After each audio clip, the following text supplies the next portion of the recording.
Let's talk a little bit about Office. So, Office was the NAREIT numbers for the Office REITs returns were down 18.4%. So we're starting to get into that into those scary levels.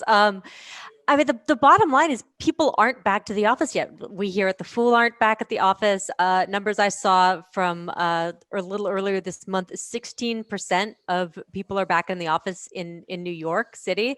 And so that's been huge. We are also seeing, we keep seeing these announcements of, okay, New York companies are moving to Florida. We've seen multiple California companies, including Oracle, making moves to Texas.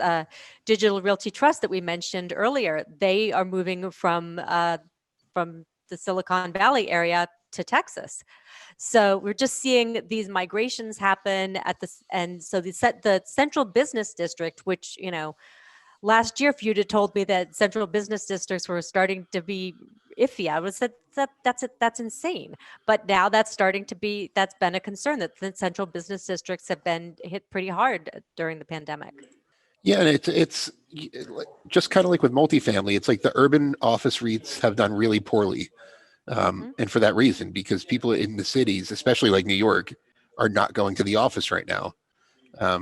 People all over the country right now are not going to the office. I think I'm in a co-working space and there's one other person right there who I'm probably driving crazy by doing this. Sorry. But I mean, no one's working in the office right now. Like I said, the Fool HQ is closed down. I miss you guys up there. I mean, I'm stuck down here in South Carolina. But it's also a nice opportunity to pick long-term winners out of the space, because the majority of people don't want to work from home forever.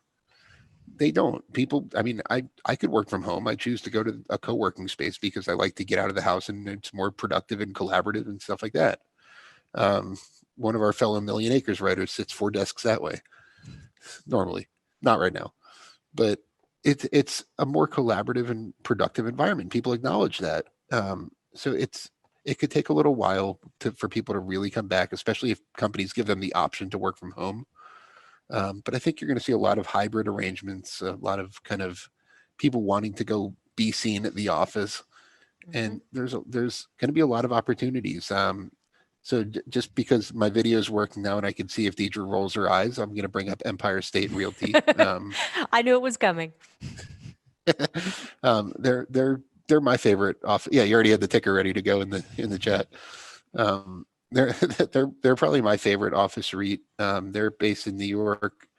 They've done poorly over the last year, but they've rebounded really nicely since all the vaccine stuff started coming out.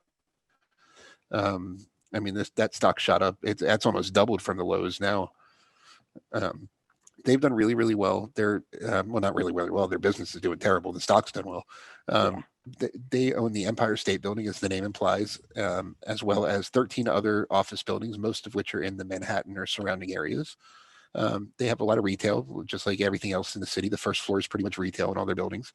They also have the observatory on top of the Empire State Building, which is a great business in normal times. They just finished they spent over $100 million renovating the observatory and finished it a couple months before COVID hit. Yeah. Talk about bad timing. I hear that if you've never been up there, there's 2 levels to the observatory. There's the 89th floor that everyone goes to. It's the big deck. And then there's a 102nd floor that's kind of a smaller thing that you can pay a little extra to go up to. They've turned that one into like floor to ceiling windows, and it just looks absolutely beautiful from pictures. And I wish I could go check it out in person. But it's a really high margin business, and it's a significant portion of their business. They make almost as much from the observatory in good times as they do from the rest of the Empire State Building. It's a huge business. It's a cash machine that is at, last I heard, they were at about, I think, 6% of normal levels of traffic, and they were closed up until August. So, and right after they renovated, and I mean, in normal times, it's just a huge business. They have tons of liquidity in the company. They hired a chief investment officer for the first time in the company's history recently, to try to find some opportunities. They have over $500 million in cash and another $1.1 billion in credit, which the whole company is like, it's like a $2 billion market cap company. This isn't a huge operation. So that's a lot of money. their portfolio can get significantly bigger. They just went public in, I want to say 2014, but in that time they haven't made any major acquisitions, and I think that could change really soon. And I mean, it's been the same management of the company since the Malkin family bought the Empire State Building in the 50s. So it's a really impressive management team, impressive business, and that's just really beaten down right now. And it's the biggest stock in my portfolio. I can tell you that much. And they So I'm suspended really, their dividend, right? they did, and it actually surprised a lot of people that they've suspended their dividend through the first half of 2021 also, which a lot of REITs aren't doing. Yeah. And the reason is because they feel like there's so much opportunity that they could spend that money better. Instead of paying it to dividends, if they think their own stock's cheap, they could buy back shares. If they think other office properties are cheap, they can buy them. So they think it's just kind of the more responsible thing to do. If I were a retired income investor, I'd be upset with that decision. Yeah. If I'm being perfectly honest with you. So, but, and I mean, it's been a while now and they haven't made any major acquisitions. So I'm kind of ready I'm getting a little, come on, buy something. But I think that company has a very bright future. And I mean, this is not their first crisis where no one's going to work in office buildings anymore. After 9/11, they said nobody was ever going to work in the Empire State Building ever again because it would become a target. And I mean, it took a few years before people were comfortable going up to the top of the Empire State Building again, but it happened.